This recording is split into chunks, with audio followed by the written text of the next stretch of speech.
India முழுவதும் ஒரே பாடத்திட்டத்தை அமல்படுத்திய பின்பு மருத்துவ படிப்பிற்கான பொது நுழைவுத் தேர்வினை நடத்த வேண்டும் என இந்திய மருத்துவ சங்கம் வலியுறுத்தியுள்ளது.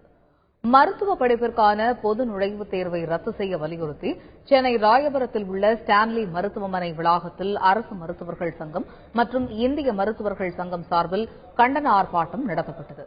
இதில் அரசு மருத்துவர்களும் ஸ்டான்லி மருத்துவமனை பயிற்சி மருத்துவர்களும் கலந்து கொண்டனர்.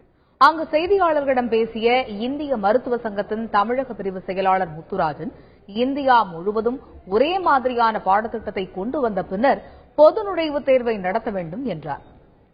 அதற்கு முன்பு நடத்தினால் தமிழகத்தில் புதிய மருத்துவர்கள் உருவாவது தடையாகும் என்றும் அவர் தெரிவித்துள்ளார். இந்தியா முழுவதும் ஒரே சிலபஸ் கொண்டு வர வேண்டும். தமிழ்நாட்டில் ஒன்று, ஆந்திராவில் ஒன்று, தெலுங்கானாவில் ஒன்று, ஹைதராபாத்தில் ஒன்று, அதே நேரத்தில் டெல்லி மாநிலத்தில் ஒன்று. இப்படி இருக்கின்ற பொழுது எப்படி ஒரு மாணவன் ஒரே நேரத்தில் ஒரு பரீட்சையை எழுத முடியும்?